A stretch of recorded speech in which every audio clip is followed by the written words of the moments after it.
Hello and welcome to A Genteel Black Hole, the home of my bookish rambles. My name's Ali, and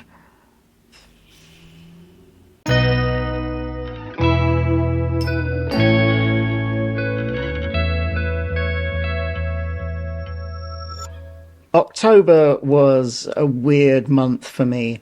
I think it's been a weird month for everyone. And now that we're more than 10 days into November, yeah, this month's turning out to be complete clown shoes as well. But also, just on a personal level, yeah, October was a weird one for me.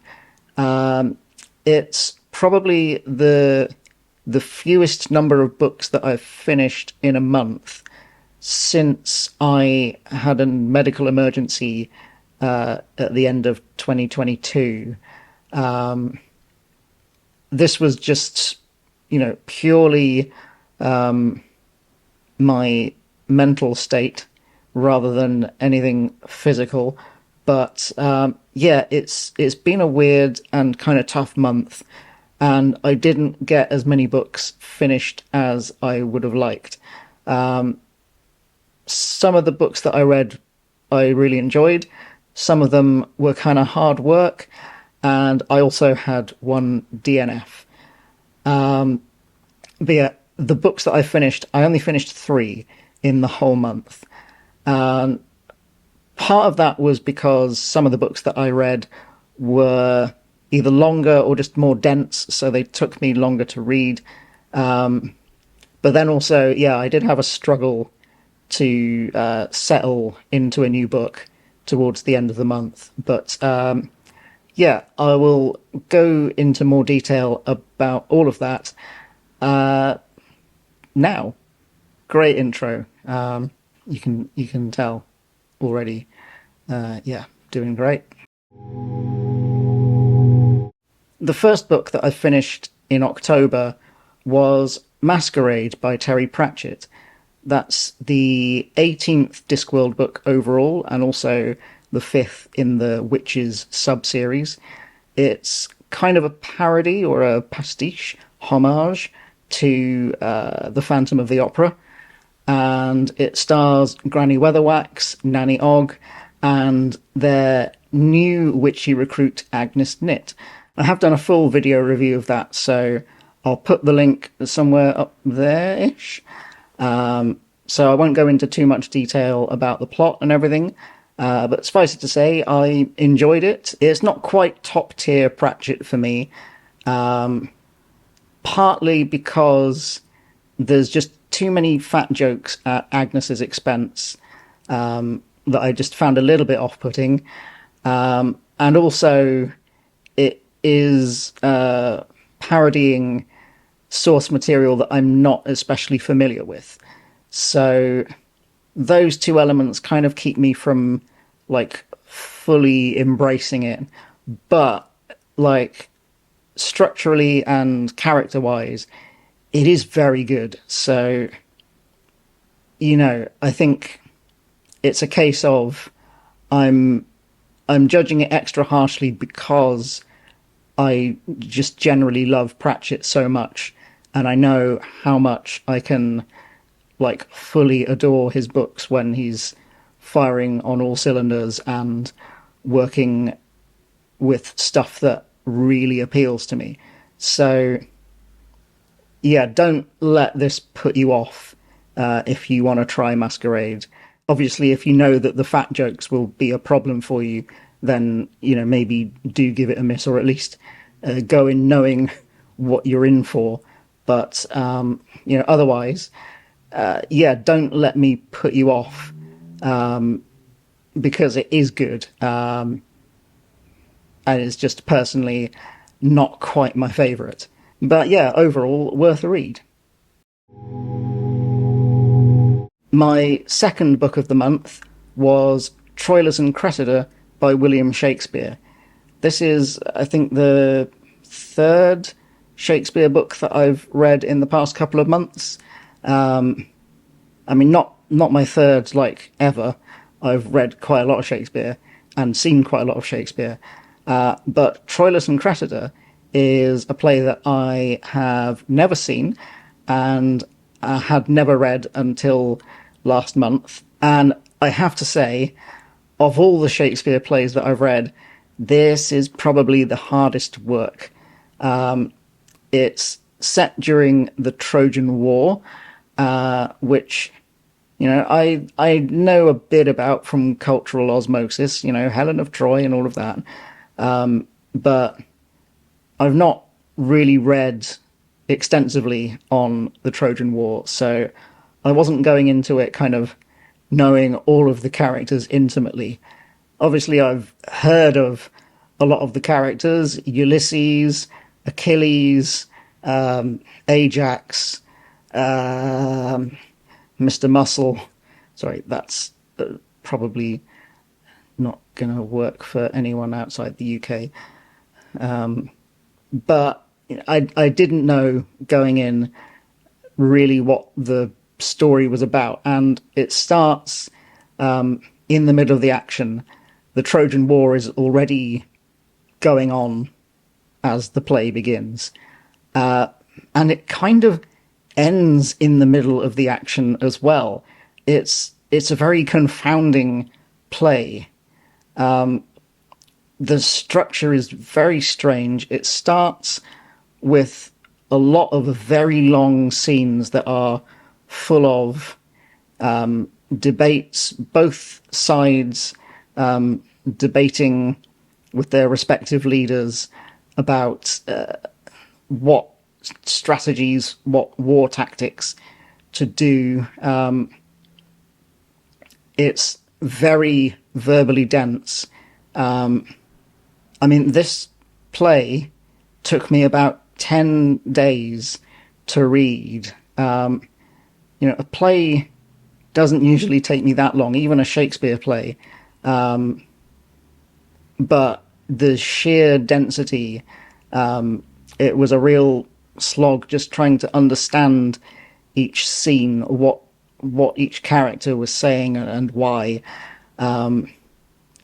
So, I think it's something that I might enjoy more on a second read, but I also just overall didn't love it really enough to feel compelled to do a second read. Certainly not anytime soon. But there are some very memorable scenes, especially towards the end. The pacing really picks up towards the end. You start off with really long scenes that take maybe 10, 15 pages per scene. And by the end of the play, he's racing through multiple scenes per page. But then it kind of ends with a sort of anticlimax. Spoiler alert for this 400-year-old play based on ancient source material. If you're really fussed about spoilers, sorry. But so it ends with Hector the Trojan being defeated quite ignobly by Achilles and his Myrmidons. And this signals that the Trojans are going to lose.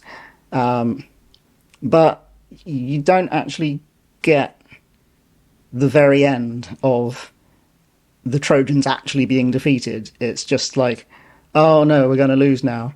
The very final scene is Pandarus, who gave us the modern term to pander to someone. But he comes out and gives the kind of the final soliloquy. He's dying of syphilis by the end of the play, and in the final scene, in a very disturbing image that has kind of stuck with me in a way that I wish it hadn't, he bequeaths his illness to the audience. Thanks, Pandarus. That's lovely. Just what I wanted for Christmas. But yeah, it's hard work. thematically interesting. It's kind of, well, one of the characters sums it up themselves that it's about wars and lechery, and it's also kind of about the price of a human life, the worth of a human life, and kind of using humans as bargaining chips in the game of war. It's a very pessimistic play, quite a downer, and yeah, so I can't say I loved it, but I did read to the end, and bits of it have kind of stuck with me, and I would be interested in kind of exploring it further at some time, and I would be interested in seeing a production of it just to see how it's even done on stage. But yeah, overall, definitely not a favourite Shakespeare play. And my third book of the month was Howard's End by E.M. Forster. I read A Room with a View a couple of months ago, and it remains probably my favourite book of the year. So I was really excited to read Howard's End as well.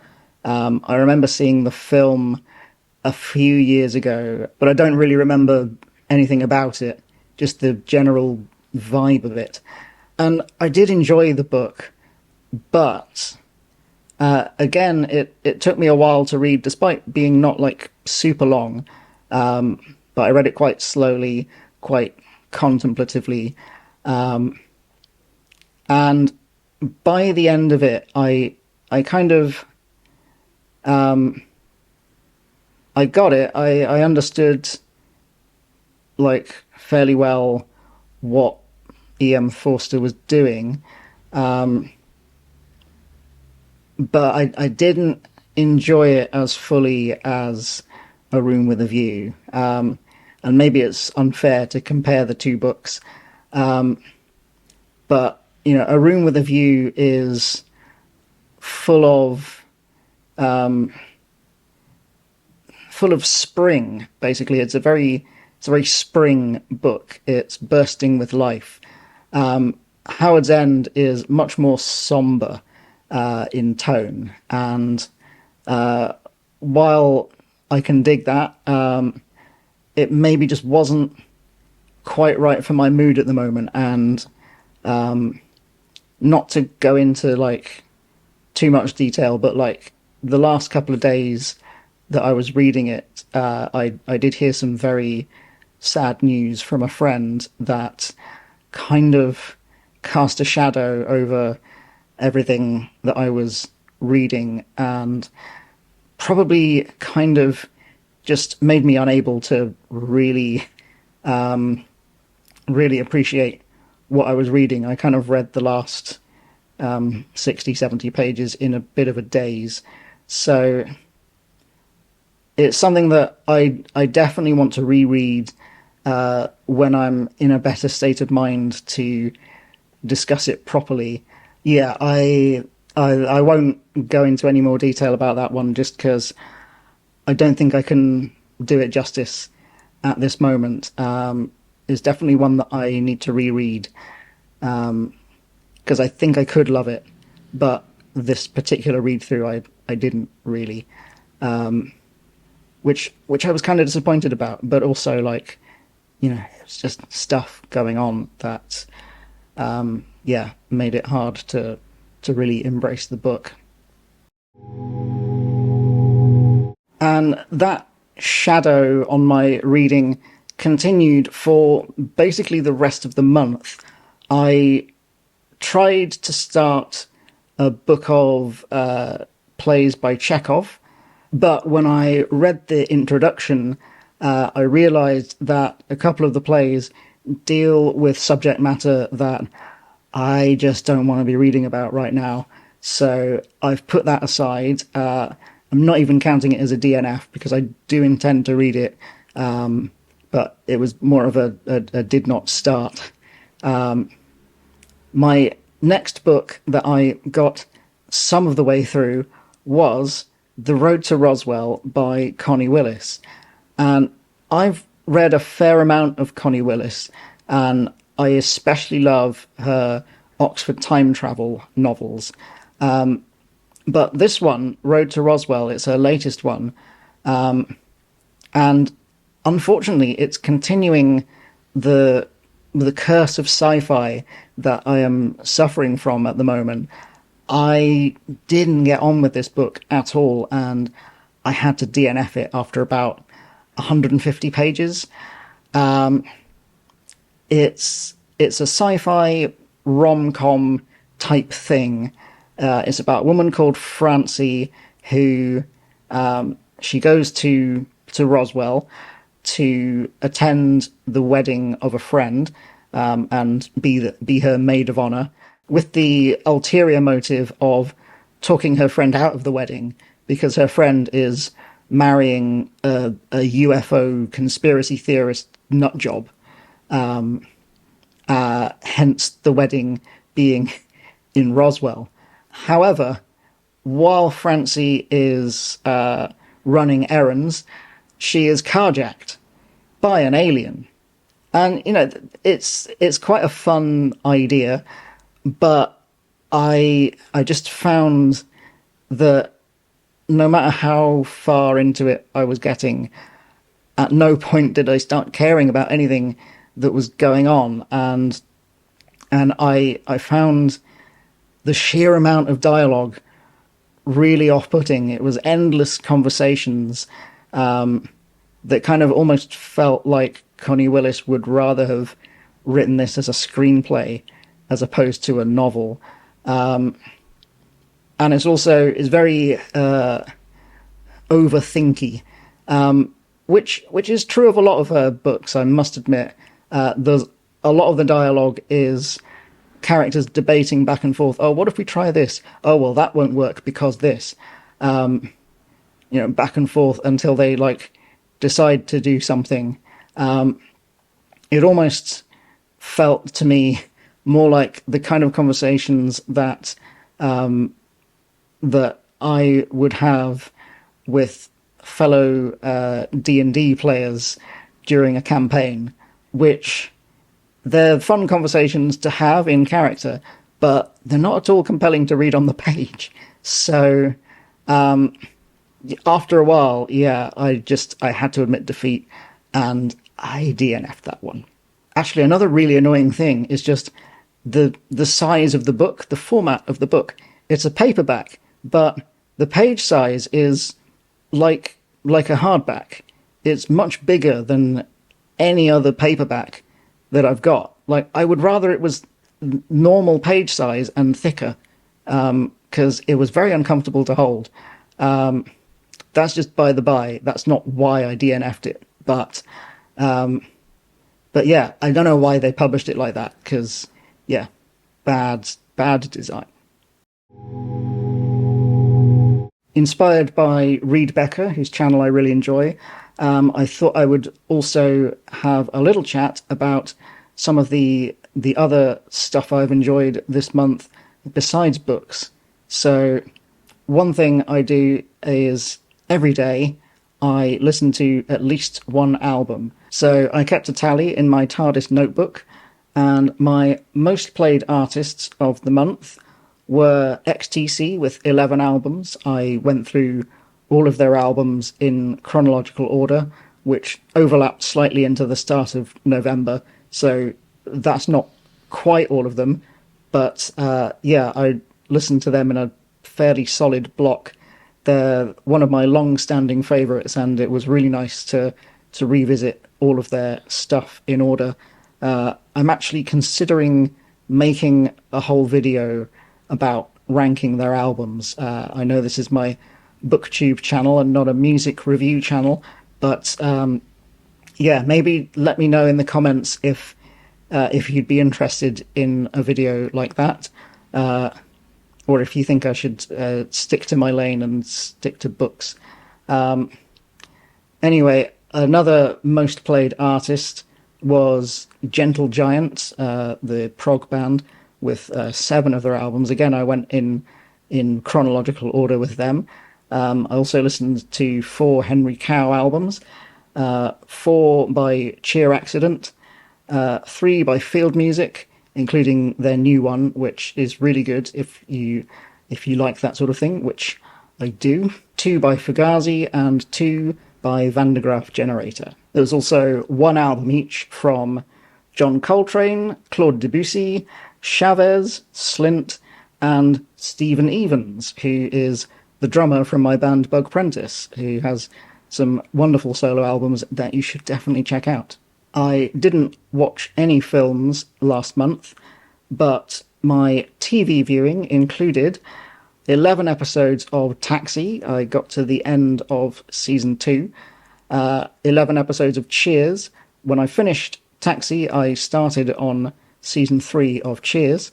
5 episodes of the new series of Only Connect. 4 episodes of Taskmaster. 3 episodes of Make Some Noise on Dropout TV. And 1 episode of the new series of Portrait Artist of the Year. So, yeah, I enjoyed all of that, but I don't really have anything interesting to say about that, so I might cut this bit. So, that was my kind of awkward and stunted reading for the month of October. What did you read in October? I hope you had a better month than I did. But yeah, let me know in the comments. Have you read any of the books that I mentioned? Did you love them? Did you hate them? Let me know. I'm always interested to hear what everyone's reading. But anyway, that's about it from me, and I will see you when I see you.